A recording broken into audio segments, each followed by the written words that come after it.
La pression, elle monte forcément, mais on ne s'en rend jamais compte jusqu'au jour J. Parce que pendant 2 ans, la préparation, elle a été pas mal. Enfin, le Brésil a eu pas mal de matchs en Europe. Et le Brésil a fait des matchs sans vraiment avoir la pression, parce que la concentration, c'était vraiment sur comment on peut améliorer l'équipe sur le point technique, sur le point tactique, mais sans vraiment avoir de pression. Mais là, la pression, elle va vraiment commencer parce qu'il y a tout un peuple qui va se réveiller. Il y a la pression qui va vraiment débuter. C'est pour ça que je pense qu'il est vraiment important pour le Brésil, c'est de ne pas bien jouer ou de ne pas mal jouer. Ce qui est important pour eux, c'est de gagner le match d'ouverture.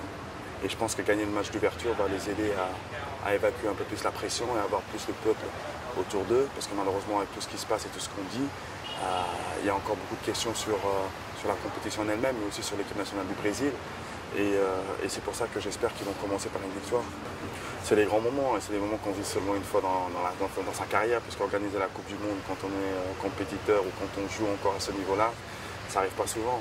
Et la motivation, elle va être énorme pour les joueurs, parce qu'ils ne veulent pas passer à côté, de ce moment-là, parce qu'elle ne va pas se représenter. Mais c'est vrai que ça va être difficile à gérer, parce que la pression, elle va être forte. Quand il va y avoir l'hymne, quand tu vas rentrer dans le stade et que tout le monde va être là, ça va être là, beaucoup de pression, pas très loin de la crispation. Et ça, c'est des moments à gérer, parce que ces moments-là, ils ne l'auront pas encore vécu. Et c'est comment ils vont réussir à se libérer et à essayer vraiment de se concentrer sur le jeu et sur le fait qu'il faut gagner le match. On est dans un pays qui dort, qui se réveille, qui respire football. Tout le monde passe, depuis que je suis arrivé, on se balade un peu vers la plage. Tout le monde avec un ballon, tout le monde joue au football, c'est le pays du football.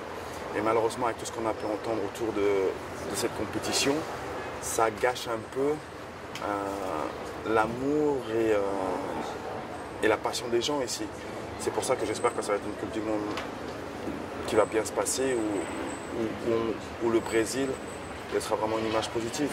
Et parce que dans ce pays-là, on respire football, quoi. De la passion et de la passion du beau jeu qu'on aime et du beau jeu, beaucoup de buts.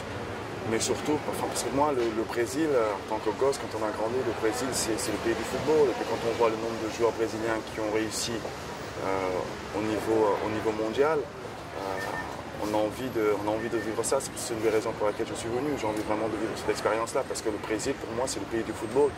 Et j'ai envie de voir l'ambiance, j'ai envie de voir l'atmosphère qui va se passer dans les stades, j'ai envie de voir la passion des gens, j'avais vraiment envie de vivre de l'intérieur. Au niveau le Brésil, l'Argentine, l'Espagne, l'Allemagne sont les favoris de cette Coupe du Monde. Après, il y a des surprises comme le Chili. La France peut être une belle surprise aussi. Après, il y a des joueurs individuellement comme Neymar qu'on a envie de voir pour voir comment il va exploser sur cette Coupe du Monde. Il y a Messi qui a envie de prouver qu'avec l'Argentine, il est aussi fort qu'avec Barcelone. Il y a Cristiano Ronaldo qui sort d'une saison extraordinaire et qui a envie de gagner quelque chose avec le Portugal. Il y a des joueurs comme Götze qui ont envie de montrer que c'est des joueurs internationaux. Non, je suis persuadé que ça va être une très bonne Coupe du Monde.